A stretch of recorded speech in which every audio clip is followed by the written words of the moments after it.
Hello students, BA part second के students को मैं डॉक्टर मनोरमा त्यागी मनोविज्ञान विषय में पेपर फर्स्ट का चैप्टर पढ़ाऊंगी, व्यवहार चिकित्सा की प्रविधियाँ। इससे पहले वीडियो में मैंने आपको बताया था व्यवहार चिकित्सा विधि मानसिक रोगों का इलाज करने में एक प्रमुख चिकित्सा विधि है।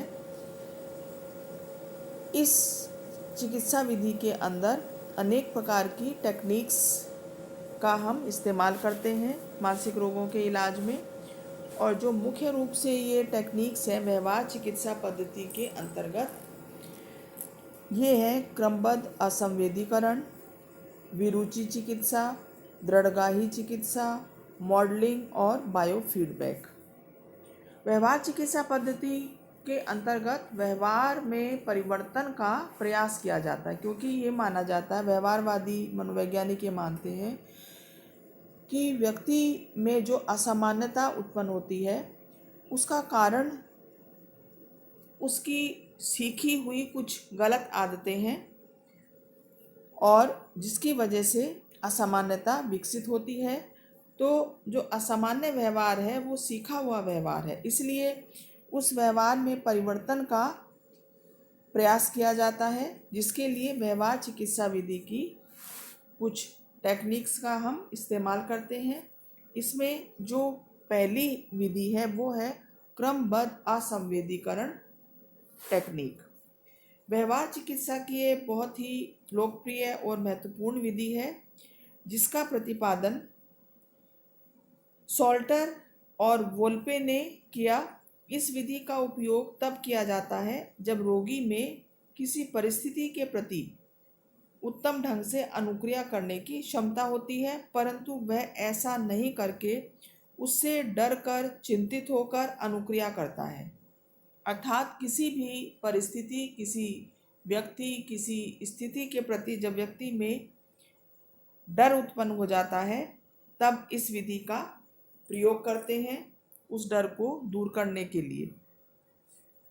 क्रमबद्ध असंवेदीकरण मूलतः चिंता कम करने की एक विधि है, जो स्पष्ट रूप से इस नियम पर आधारित है कि एक ही समय में व्यक्ति चिंता और विश्राम दोनों की अवस्था में एक साथ नहीं रह सकता। मतलब ऐसा नहीं हो सकता है कि व्यक्ति चिंता भी करता रहे और विश्राम की स्थिति में भी वो रह सके।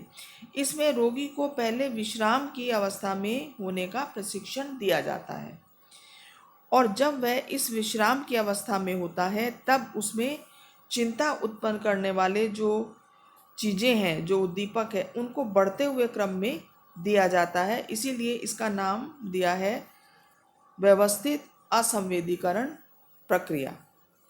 और अंत में रोगी चिंता उत्पन्न करने वाले उद्दीपकों के प्रति असंवेदित हो जाता है, क्योंकि रोगी उन्हें विश्राम की अवस्था में ग्रहण करने की ट्रेनिंग प्राप्त कर चुका होता है। वोल्पे का मत है कि क्रमबद्ध असंवेदीकरण की सफलता का कारण यह है कि यह विधि अनुबंधन के नियमों पर आधारित है। चिंता की जगह पर विश्रांति को स्थापित कर दिया जाता है। वोल्पे ने क्रमबद्ध असंवेदीकरण प्रक्रिया की 3 चरण बताए हैं। सबसे पहला चरण है आराम करने का प्रशिक्षण। इस अवस्था में रोगी को विश्राम करने का प्रशिक्षण दिया जाता है। यह कार्य चिकित्सा के शुरू के 5 या 6 सेशन में पूरा किया जाता है। इस सत्र में रोगी अपनी मांसपेशियों को संकुचित करने, उन्हें अचानक ढीला करने का प्रशिक्षण तब तक दिया जाता है जब तक कि रोगी पूर्ण रूप से विश्राम की अवस्था प्राप्त करने में सफल नहीं हो जाता। दूसरी जो अवस्था है वो है चिंता के पदानुक्रम का निर्माण। मतलब जिस स्थिति से, जिस परिस्थिति से व्यक्ति को चिंता उत्पन्न होती है, उस परिस्थिति से संबंधित कुछ रोगी में चिंता उत्पन्न होने वाली सूची एक बना ली जाती है, और उन सूचियों को, उन सूची के उद्दीपक को आरोही क्रम में सुव्यवस्थित करके रखा जाता है, और सबसे कम चिंता उत्पन्न करने वाले उद्दीपक को सबसे नीचे, उससे अधिक चिंता उत्पन्न करने वाले उद्दीपक या परिस्थिति को उससे ऊपर, इसी तरह से क्रमिक रूप से एक के बाद एक करते हुए सबसे अधिक चिंता उत्पन्न करने वाली परिस्थिति को सबसे ऊपर रखा जाता है। तो इस तरह से जब व्यक्ति विश्राम की अवस्था में होता है तब एक एक करके उस परिस्थिति से संबंधित कुछ दृश्य, कुछ घटनाएं उसको व्यक्ति को कल्पना करने के लिए कहा जाता है। अर्थात विश्राम की स्थिति में व्यक्ति चिंता उत्पन्न करने वाली परिस्थितियों की जब कल्पना करता है तो उन परिस्थितियों के प्रति धीरे धीरे उसमें चिंता जो है वो कम होने लगती है। तीसरी जो अवस्था है इसकी असंवेदीकरण की प्रक्रिया दोनों अवस्थाओं के बाद ही प्रारंभ हो जाती है। उपरोक्त दोनों जो अवस्थाएं हैं, इस अवस्था में रोगी आंख बंद करके आराम कुर्सी पर बैठा दिया जाता है। चिकित्सक सबसे पहले एक तटस्थ परिस्थिति का वर्णन करता है और रोगी को यह निर्देश देता है कि वह इन परिस्थितियों की कल्पना करे और अपने को पूर्ण विराम की स्थिति में भी रखे। रोगी यदि इस तटस्थ उद्दीपक के बाद भी शांत रहता है तो उसके सामने रोगी द्वारा बताए गए चिंता उत्पन्न करने वाली परिस्थिति की सूची में सबसे कम चिंता उत्पन्न करने वाली परिस्थिति का वर्णन किया जाता है और उसके बाद सूची में उससे अधिक चिंता उत्पन्न करने वाली परिस्थिति का वर्णन किया जाता है। इसी तरह से क्रमशः बढ़ते हुए चिंता उत्पन्न करने वाली परिस्थितियों का वर्णन एक के बाद एक किया जाता है। इसी क्रम में जिस चिंता उत्पन्न करने वाली परिस्थिति की कल्पना करने पर रोगी की विश्राम अवस्था भंग हो जाती है, वहीं उस सत्र को रोक दिया जाता है। इस तरह से कई दिन तक सत्र देकर रोगी को चिंता उत्पन्न करने वाली परिस्थितियों की कल्पना करने और उनकी उपस्थिति में भी शांत रहने का प्रशिक्षण दिया जाता है। तो ये जो प्रक्रिया है ये व्यवस्थित असंवेदीकरण, और असंवेदीकरण का मतलब है कि जो चिंता उत्पन्न करने वाली जो परिस्थिति है उनके प्रति व्यक्ति संवेदित नहीं होता है, उसके अंदर तटस्थ एक स्थिति उत्पन्न हो जाती है जिसको असंवेदीकरण कहा गया है। दूसरी जो व्यवहार चिकित्सा की पद्धति है वो है विरुचि चिकित्सा। विरुचि चिकित्सा एक ऐसी विधि है जिसमें चिकित्सक रोगी को अवांछित व्यवहार न करने का प्रशिक्षण कुछ दर्दनाक उद्दीपक देकर करता है।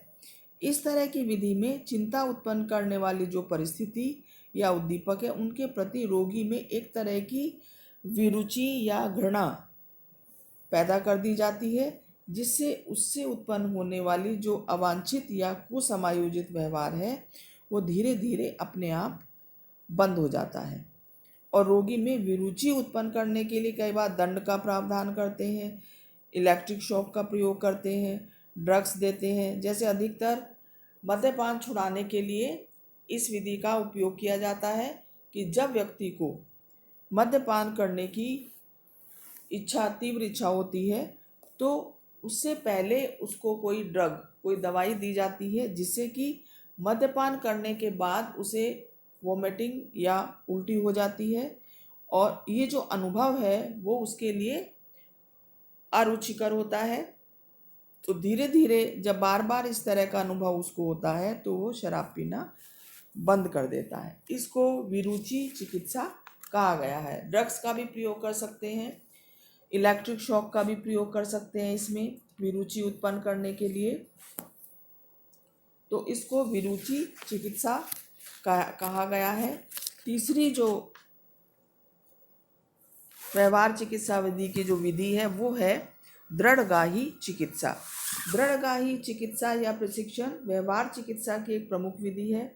इसका उपयोग उन व्यक्तियों के उपचार करने के लिए किया जाता है जिन्हें अनुबंधित चिंता अनुक्रिया के कारण अन्य लोगों के साथ पारस्परिक संबंध स्थापित करने में असमर्थता वो महसूस करते हैं।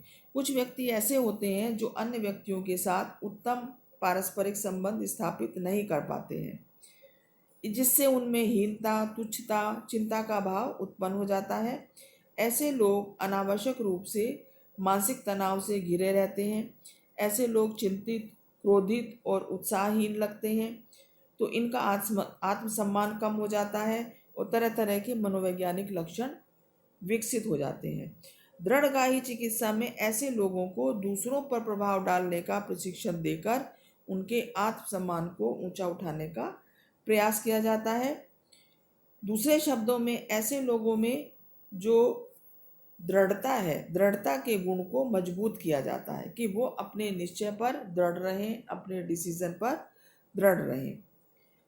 दृढ़ता से तात्पर्य है अपनी भावनाओं को इस ढंग से अभिव्यक्त करने से होता है कि जिससे दूसरों के अधिकार और मनोभावों को किसी प्रकार का कोई ठेस ना लगे। तो इसको दृढ़गाही चिकित्सा पद्धति कहा गया है। इसके बाद जो अगली चिकित्सा पद्धति है वो है मॉडलिंग। मॉडलिंग जैसे इसके नाम से ही स्पष्ट है, मॉडलिंग एक ऐसी विधि है जो प्रेक्षणात्मक सीखने पर आधारित है। प्रेक्षणात्मक निरीक्षण करके सीखना। इस विधि में दूसरे व्यक्ति जैसे माता पिता, चिकित्सक को रोगी एक खास व्यवहार करते देखता है और साथ ही साथ उस व्यवहार से मिलने वाले परिणामों से भी अवगत होता है। इस तरह के निरीक्षण के आधार पर रोगी खुद भी वैसा ही व्यवहार करना सीख लेता है। मॉडलिंग की प्रभावशीलता को बेंदूरा, रिटर आदि मनोवैज्ञानिकों ने अपने अध्ययनों के आधार पर बताया। तो इस तरह से इस प्रविधि के द्वारा, मॉडलिंग के द्वारा करीब 90% रोगियों को उपचार में मदद मिलती है या उनके उपचार में पॉजिटिव रिजल्ट हमें मिलते हैं। मॉडलिंग के जो विधि है इसके द्वारा व्यवहार परिमार्जन भी संभव है, व्यवहार में परिवर्तन लाया जा सकता है। और मॉडल सबसे जो प्रभावशाली मॉडल है एक व्यक्ति के लिए उसके माता पिता, उसके शिक्षक, जो उसके करीबी रिश्तेदार हैं वो उसके लिए मॉडल का काम करते हैं। उन्हीं के व्यवहारों का वो